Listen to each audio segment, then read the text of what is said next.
One of our initial sessions was imposter syndrome. It resonated with me because a lot of times we question ourselves. At that moment, I decided I'm not going to question myself.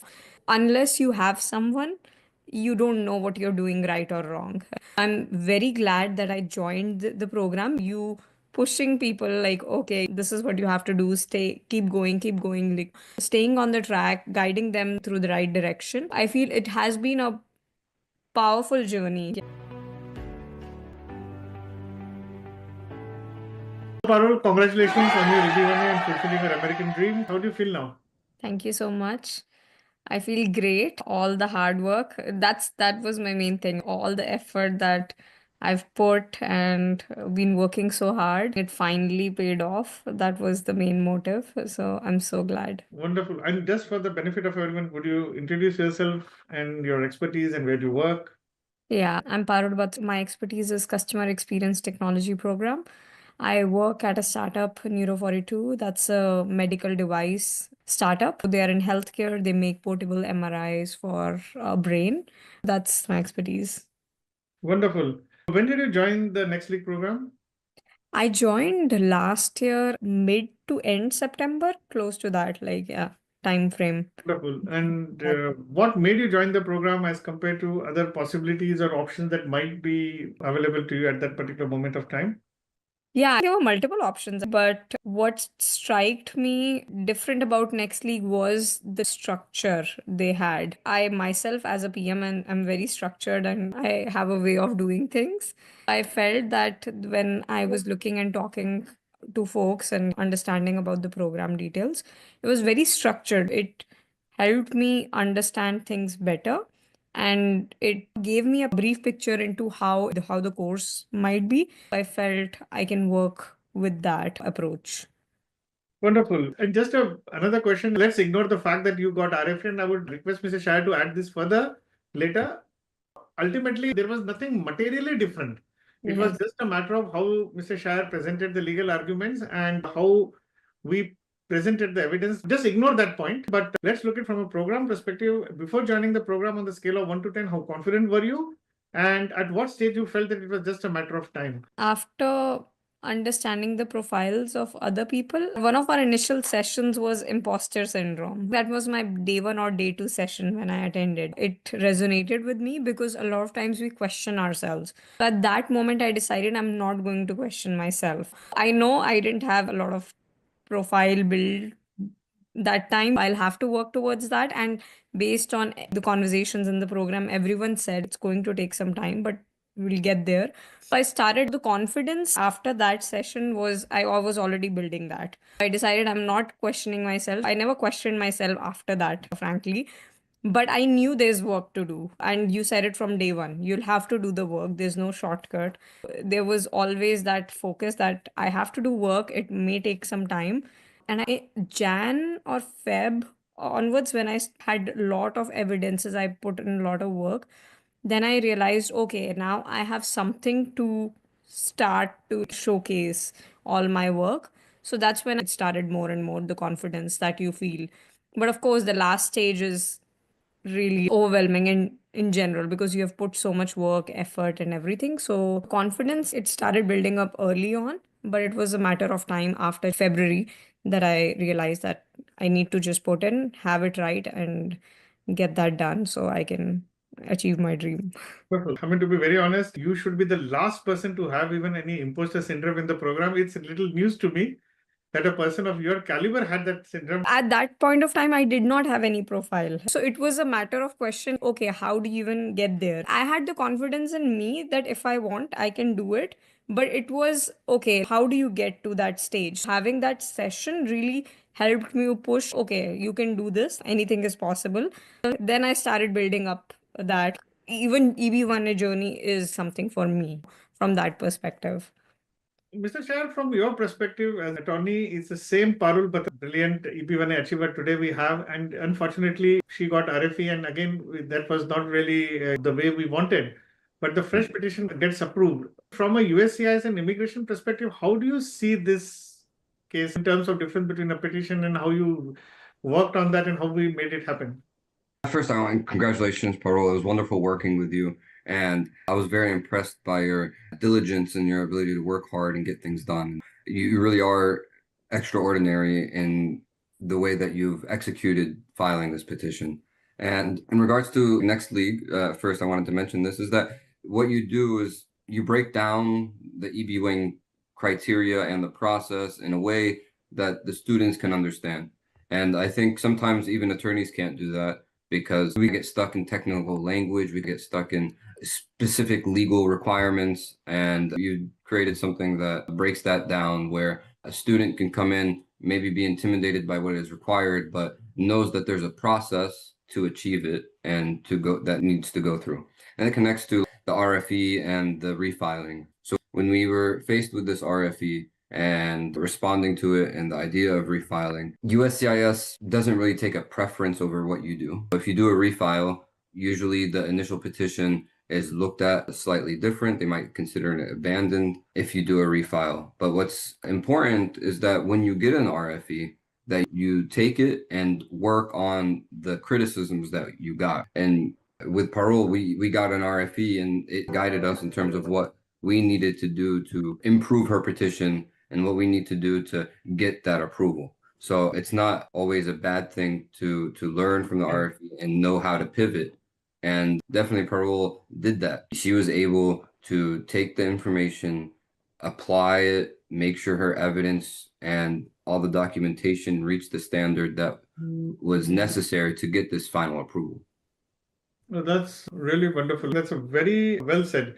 Now, Parul, you are the fourth case. I'm very proud to say this, that sponsored by the Next League. Thank you for trusting us also in this particular case. What has been your experience in the program and especially working with me? The experience, of course, for someone new, this program is wonderful because it guides you, it gives you the direction, and that's what you look for even when you do your college, school, all the things as a coach. What we need is the guidance, and you have been a great part of my journey because I've always felt whenever we had a conversation, there's always that motivation, support, which is needed for someone to know that they are going in the right direction and guide them, even if there is some minor tweaks that you have to make or changes. Unless you have someone, you don't know what you're doing right or wrong. I'm very glad that I joined the program. People can do this on their own, but it may take them a few years. But it's a matter of staying on the track and you pushing people like, okay, this is what you have to do, stay, keep going, like staying on the track, guiding them through the right direction. I feel it has been a powerful journey, I would say, being a part of Next League and getting the support that I need to achieve this. What has been your experience working with Mr. Mohammed Shahir? We met in Dallas also. You were the Next League sponsor. We did everything but Yeah. responsible for you. So let's talk about that.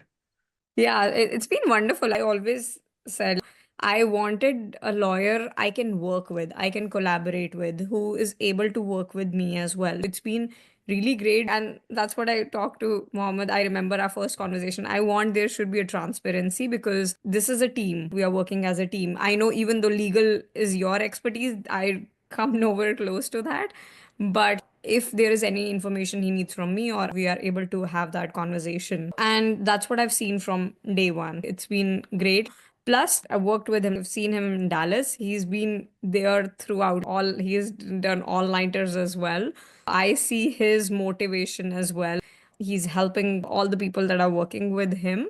He's as much involved in the case. So I'm really glad I picked you because it's been a smooth journey. I've heard a lot of cases where people did not have good experiences with lawyer, but I don't think I can say that because my journey, regardless of the hiccups that we had, it was never a difficult journey because of you, I guess. That's what I can say. Wonderful. Mr. Shahir, you have been a wonderful guide. All the people and with Parul's RFE and getting it converted again into a success, that sets also the record set that you have 100% record of success from the Next League program. Thank you very much for helping all our students. It's my pleasure. And honestly, people, Parul and the others that have gotten approved, it's them. And again, she was talking about collaboration. My role as the attorney is to make sure USCIS knows who you are and we show them that you are a person of extraordinary ability, because I'm convinced of it.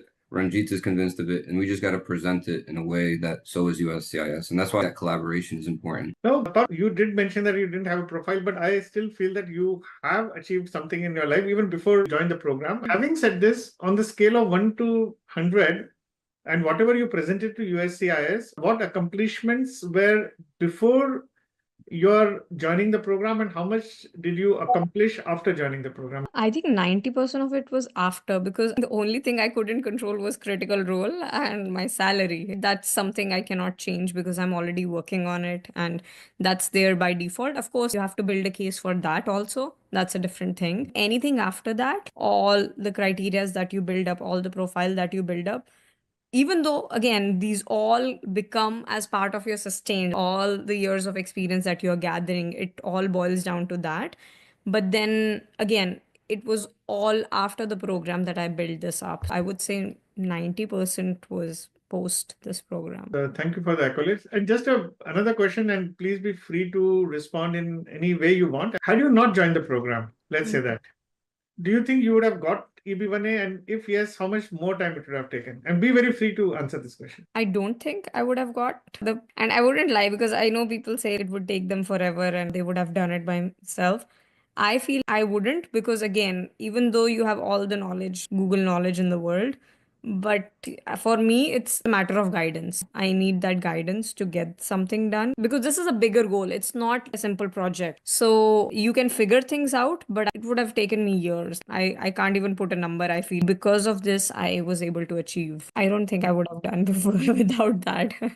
Mr. Shah, from a legal standpoint, let's also understand she's a fourth case we have from the program where we use a lot of innovations. We have been using the Bayesian statistical model to analyze every piece of evidence. Then we have the salary argument. Then we also created something new. This is third time I think it is being worked.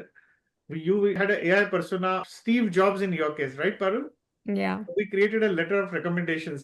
So, Mr. Shah, from the whole immigration EB1A jurisprudence, how do you see these innovations and how do you think USCIS is looking at it? I think USCIS is going to be forced to face them. And what's good about us is that we're trying to beat the curve and trying to use these alternative pathways as early as possible, as soon as they're presenting themselves, to try to figure out a way of using them to our advantage. And we've developed a way to do that with these AI personas. Each one of these is slightly different. The AI persona was developed based off of the creation and input of personalities of stature, be it Walt Disney or Leonardo da Vinci, who can give opinions about others, individuals. And then there's this Bayesian statistics where it quantifies a qualitative assessment that usually done by USCIS. And then the salary document, compiling the information and expressing it in a specific way to make a strong argument for salary. All of these documents and processes are related to this quantitative versus qualitative method and trying to bring real hard numbers into the evaluation of the EB1A. Wonderful. Now, Parul, from your perspective, initially you had done as a self-petitioner and we Next League as an institution. You are aware that we have evolved a new concept where you were also beneficiary of that. Next League sponsors the people not really as an employer, but as a talent scout for the United States. Yeah. The whole pitch is that it's not that, okay, we are an employer, we're offering. That's a typical way of people doing it. And Mr. Shire was creative enough to present this in a very legal structured form, wherein the Next League is telling the USCIS that, well, we have talent in Parul Batra. That is truly extraordinary. And we are very proud of you. I feel privileged that you were the Next League candidate.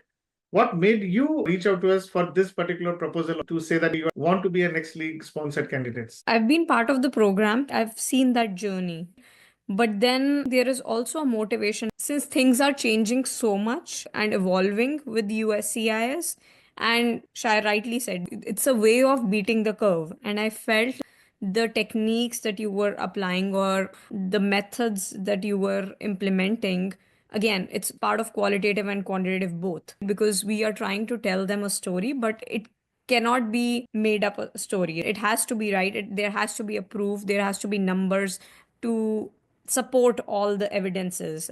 So this and the methods which I example, Bayesian probability and AI was later introduced and the salary, it was all evaluated and based on these methods, which there's a proof, there's a data driven, and I felt that is a good way, which hasn't been explored yet in USCIS, and it adds value. When you are presenting a petition, again, it has to add value. Certain elements, they have to be more stronger than the other, and it supports those. So part of this process was, and going with Nextly was getting that additional element which is not there. People are doing things a certain way and it's great. But what can you do different? You said, how can you do things which are normal things in a different way, which makes you It's like, extraordinary? let me recode it for you. I have to say, Mr. Shire, that you don't have to be extraordinary to get EB1A green card. You have to do ordinary things in an extraordinary way. Yeah.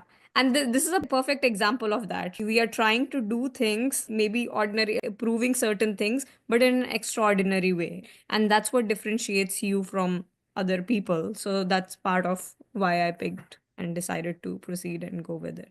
Wonderful. And now, Parul, you also have a priority date. I think you have to fill up your I-485. Some people in the program have been fortunate to get their green card in hand in next 45 to 50 days.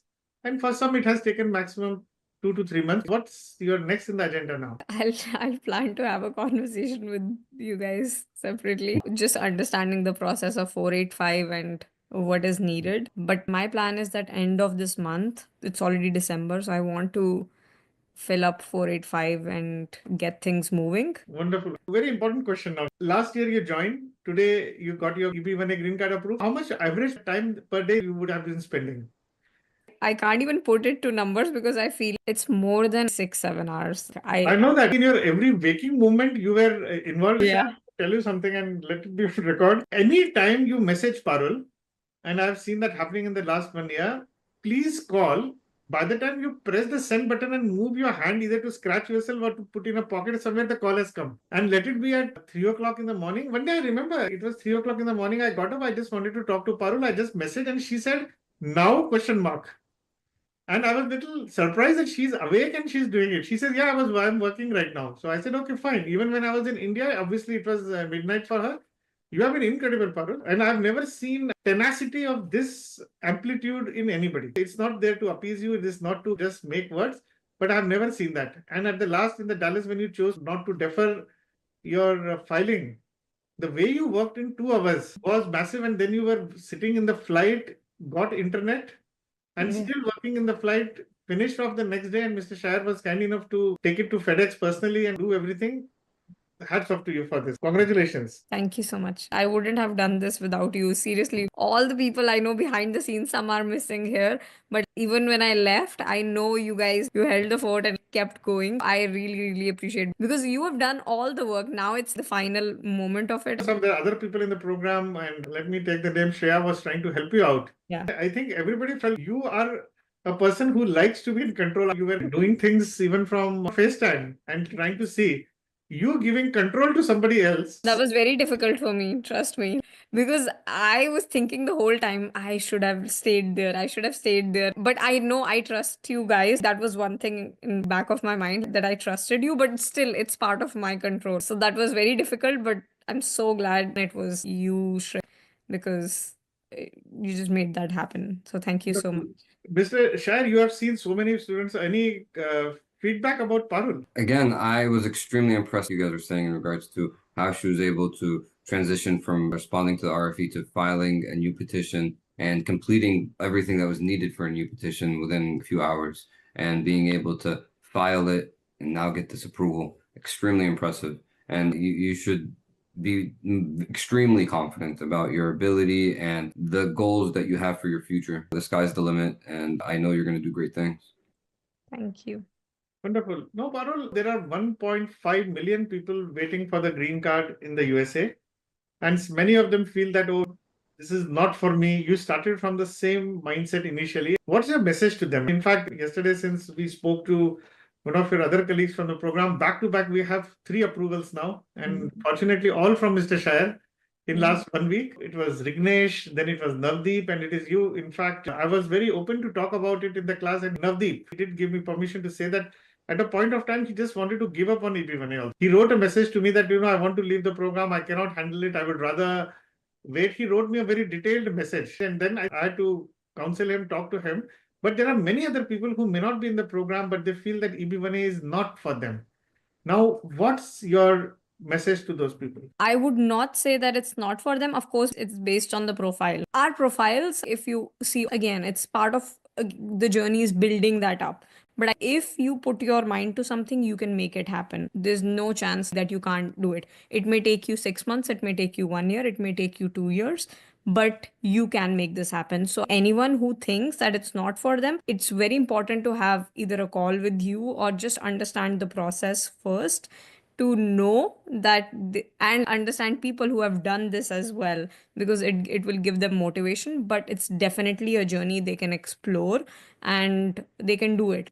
A lot of people have done that. We have done this from scratch, not from scratch, but some elements being there. But I think anyone can do that as well if they have the basic profile for it. And of course, then there are people who join the program and they want instant gratification. And you have taken the toughest route because you demonstrated a very high degree of emotional resilience over a period. They want their expertise to be defined on day one, day two, they want their criteria, then third day they want to hire a lawyer, and fourth day they want a petition to. What's your message to them in terms of developing emotional resilience and having that patience? Don't rush things. Just trust the process. Things are not going to happen. It's a marathon, it's not a sprint. So just take it step by step, because the moment you take step one, immediately it will be clear path for you. Okay, step two, step three.